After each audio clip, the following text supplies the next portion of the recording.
open up your Bibles, if you would, to Proverbs 25. If you're still learning your way around the Bible, notice that Proverbs is in the Old Testament. There's an Old Testament and a New Testament. And the Old Testament is first. It starts with Genesis. And so it's Proverbs 25. We're going to talk about some things in our lives personally that we can do. In other words, if I want to prove it, if I want to prove that I'm ready, if I want to prove that I'm prepared for the things that God has called me to do, then this is a way that I do it. Just some really practical things. And so, so many times we're looking for that moment, we're looking for that event where somebody will recognize us. And yet the truth of the matter is that I don't want to say those events never happen, but they typically happen on our way to a common task. We've talked about how David, he slew Goliath on the way to doing something that his dad had asked him to do. Joseph was exposed to Pharaoh because of what he'd done in prison. And so, how he'd helped some people out in prison. And so just these common everyday things are the things that position us for our moment, for our event, for our opportunity. And so just real basic things. And so I hope you connect with this. Proverbs chapter 25, verse 19, it says, putting confidence in an unreliable person. Everybody say unreliable person. Unreliable person. We don't want to be that.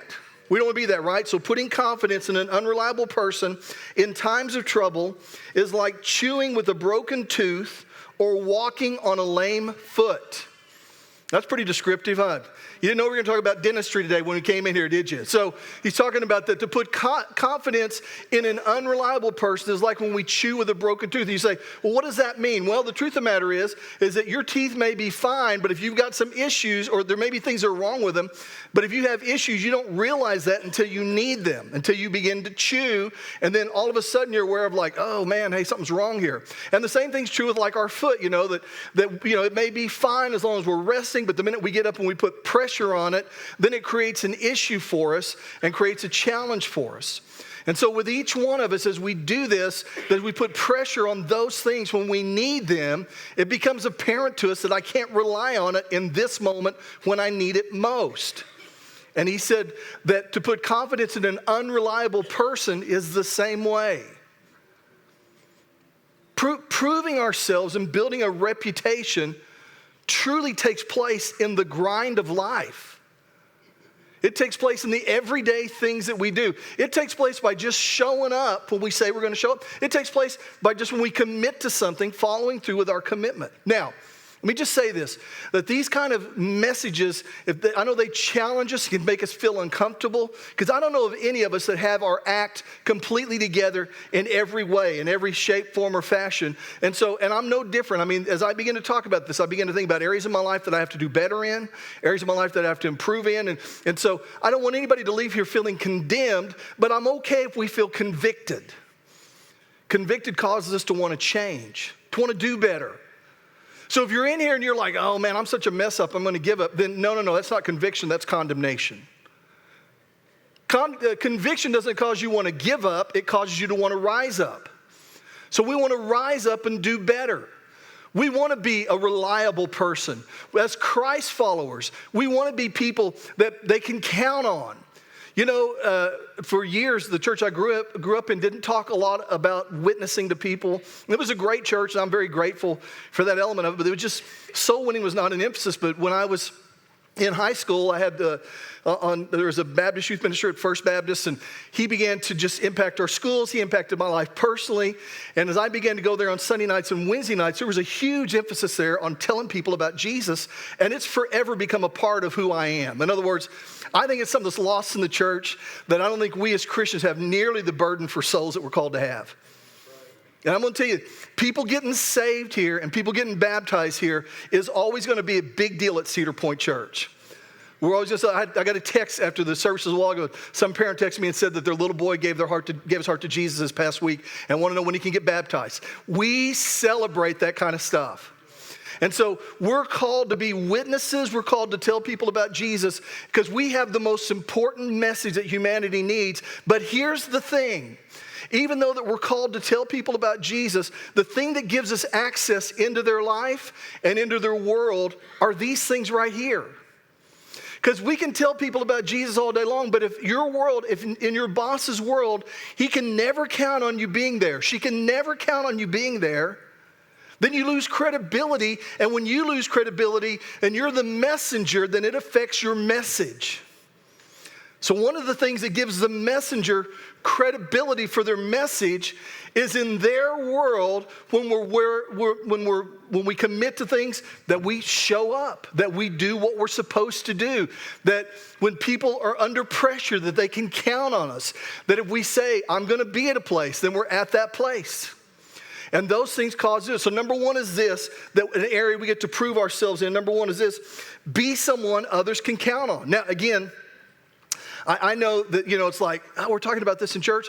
It's part of what God has called us to be. That was a Bible passage I just read to you.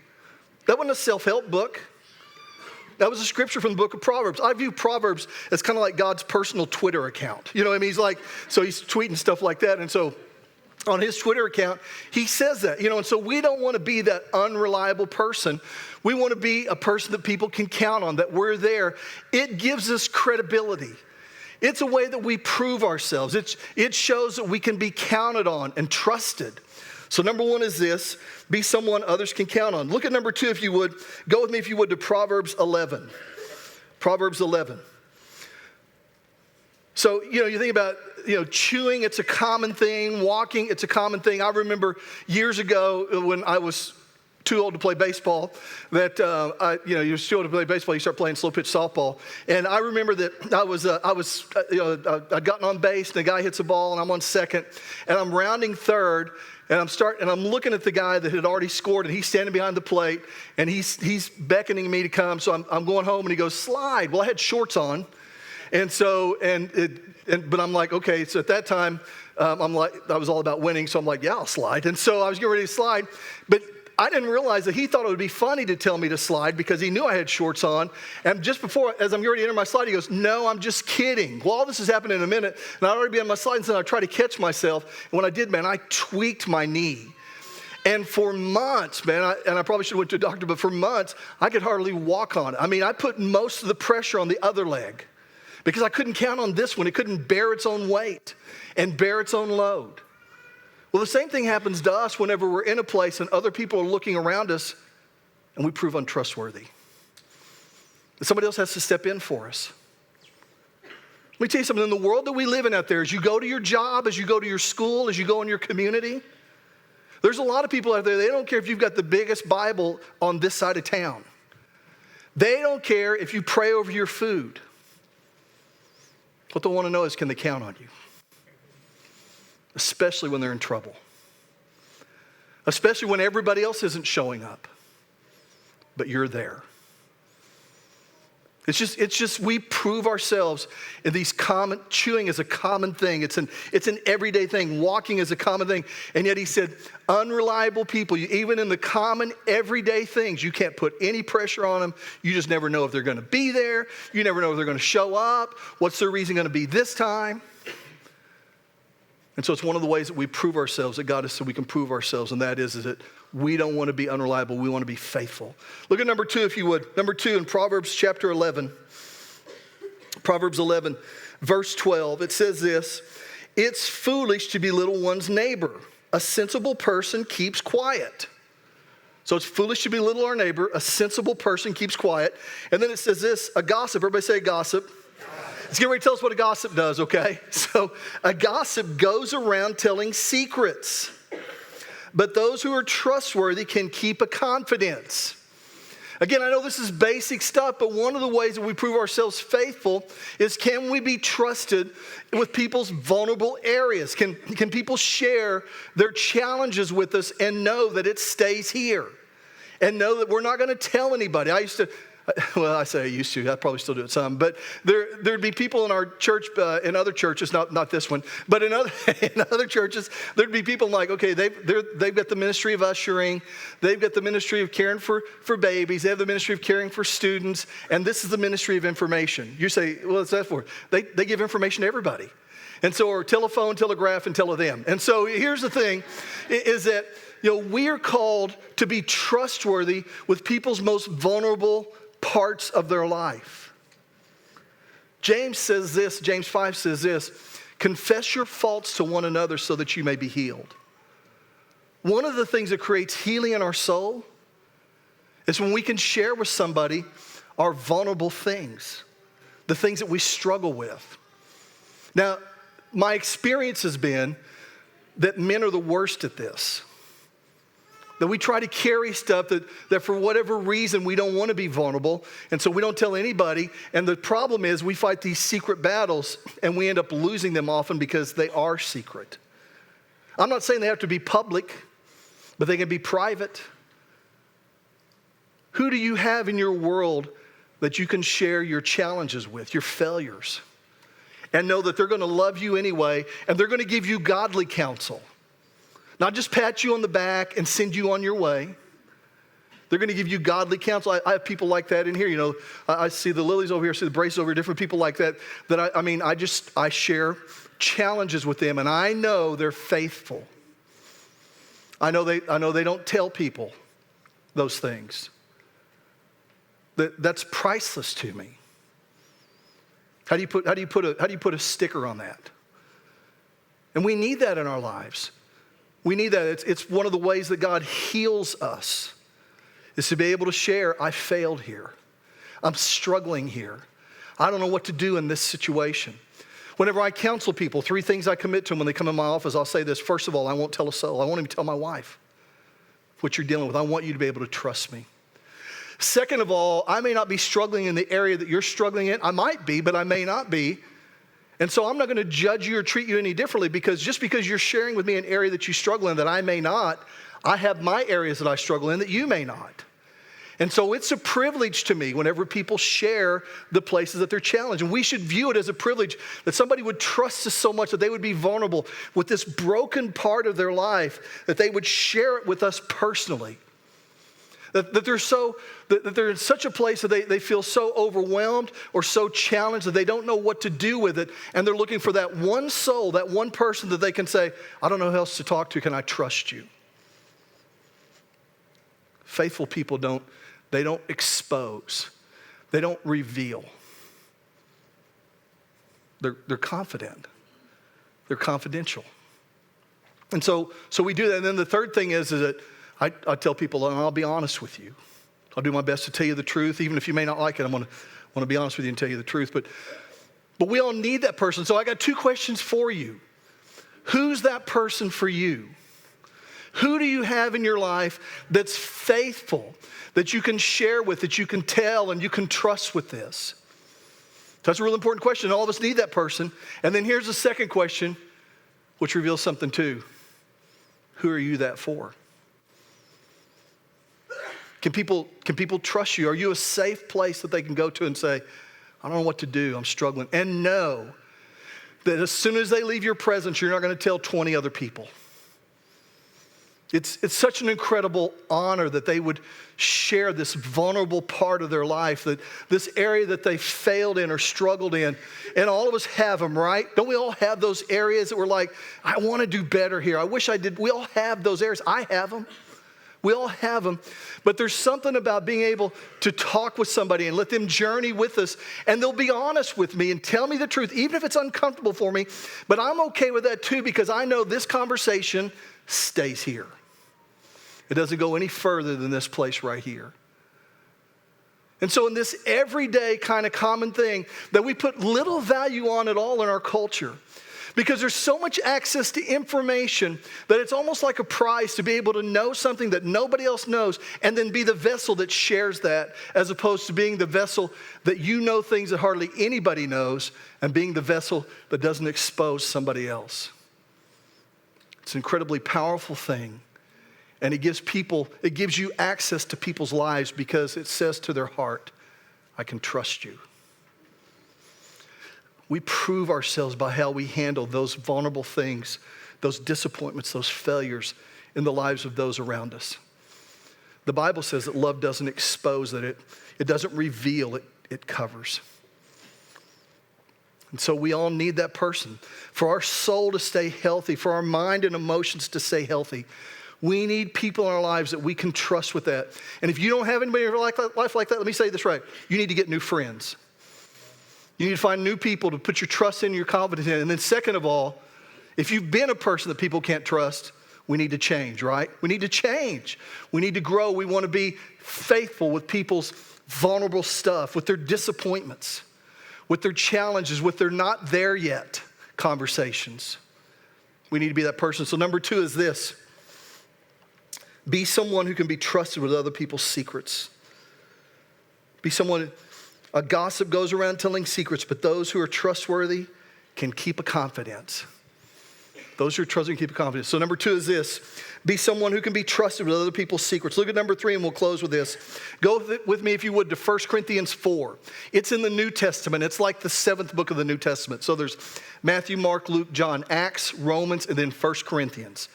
1 Corinthians 4, this was a letter that the Apostle Paul wrote to the church at Corinth. And so if I'm in a life group on Wednesday nights that's doing a study on 1 Corinthians. I've enjoyed it. It's been good. And so it's just shared a lot of things. In 1 Corinthians 3, he was talking to this church because there'd been a lot of division in it. They were picking sides. They're like, well, I like this guy's ministry better. And then somebody says, well, I like this guy's ministry better. And this is who I'm following. And Paul was like, look, man, we're just all servants of Christ. We're just all servants of Christ. And to make divisions upon that are carnal. And so then he's continuing with that thought. And so in 1 Corinthians chapter 4, verse 1, he said, so look at Apollos. That was one of the other ministers. Look at Apollos and me as mere servants of Christ who have been put in charge of explaining God's mysteries. Now, a person who's put in charge as a manager must be faithful. Everybody say, be faithful. So he said, when you look at our lives, look at us as somebody that Christ has given these things to oversee and to be in charge of. And if we're managing it, we must be faithful. Then he went on to say, he said, as for me, it matters very little how I might be evaluated by you or by any human authority. I don't even trust my own judgment at this point. My conscience is clear, but that doesn't prove I'm right. It is the Lord himself who will examine me and decide. So don't make judgments about anyone ahead of time before the Lord returns. For he will bring our darkest secrets to light and will reveal our private motives. Then God will give to each one whatever praise is due. So he said, man, I'm just a manager. I'm just a steward for Christ of what he's given me to be faithful to him. And we have to understand that sometimes that as we realize in our life that where we really want to get in these things is that Jesus entrusts us with things. He entrusts us with our relationships. If you're married, he's entrusted you with your marriage. Are you a faithful steward in that? If you have kids, he's entrusted you with your kids. In the community, in positions that he's placed, each one of us in the community, are we faithful with where he's placed us? With, in the gifts that he's given you to use to be a benefit and blessing to humanity, to reveal his goodness. Are you faithful to do it? Well, Rick, I don't know if I'm faithful. Well, it comes down to this. Are you doing what he says? We live in a culture that craves Jesus, the Savior. People still want that. But we also live in a culture that, for the most part, shuns him as Lord. And one gives you access to the other. It's lordship that gives you access to salvation. So it doesn't mean we're perfect, but it should be that our heart's desire should say, am I doing what you want me to do? Jesus, not what does culture say is okay, but are you okay with this? That's what stewards do, is they intend to please their master. Now, I understand this, that sometimes that means people around us may not understand. Why are you doing so-and-so? How come this is going on? Why would you do this? And it can be very challenging. And I want to listen to people around me that give godly, guidance and counsel as you do and as we all should. But at the end of the day, for each one of us, that we answer to one. That we have to be able to say, did I do what you want me to do?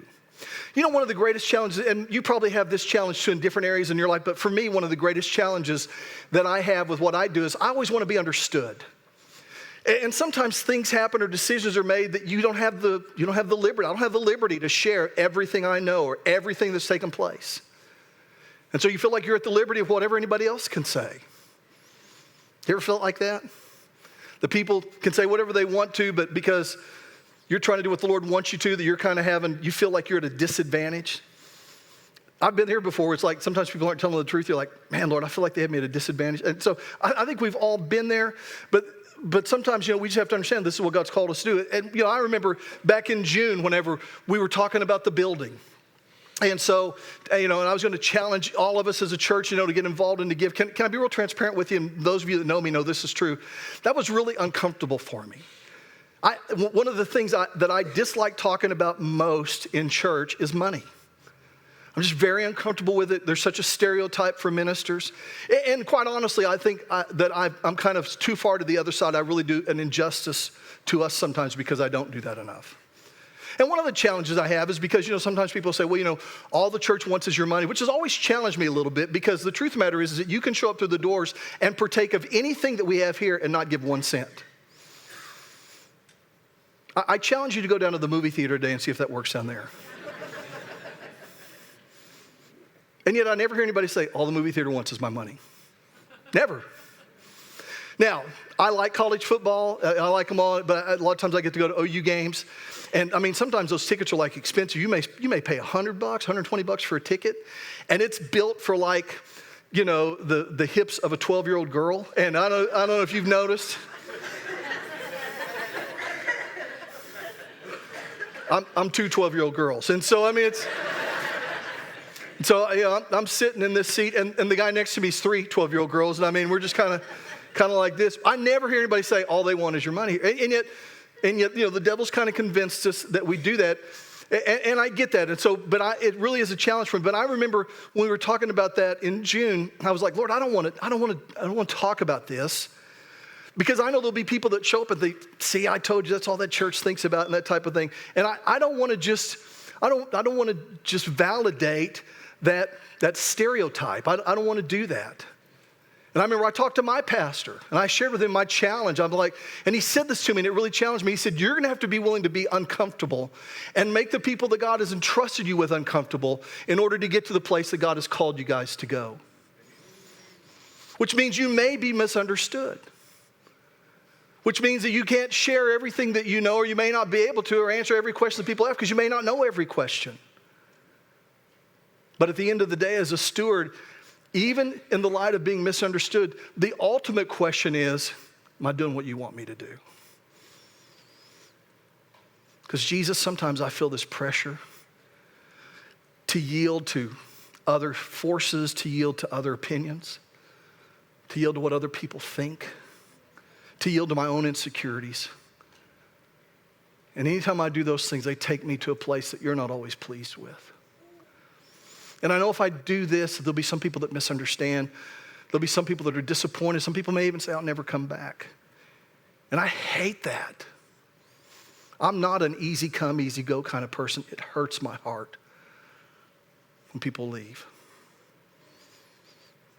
But am I doing what you want me to do? A person that's put in charge as a manager must be faithful. Faithful to what? To the one that put him in charge. To the Lord. Not just to the one that saved me, but to the one who's entrusted me. And this is the area that we prove it in, and the things that God has placed in our hands. It's not really about what can I do with it, but it's about what do you want me to do with it? Oh, but Lord, if I do that, they may not understand. What do you want me to do? And so we prove it by being faithful to the one who's called us, to the one who's positioned us, to the one who's placed us there, even at the risk of being misunderstood, even at the risk of feeling awkward, even at the risk of making other people feel awkward. Am I doing what you want me to do?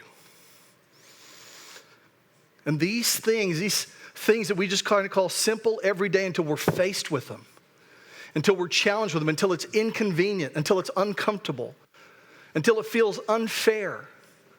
Then when we do those things in those moments, it's preparing us for what God has for us. It's growing us so that he can continue to position us and place us and use us in the things that he's called us to be used in.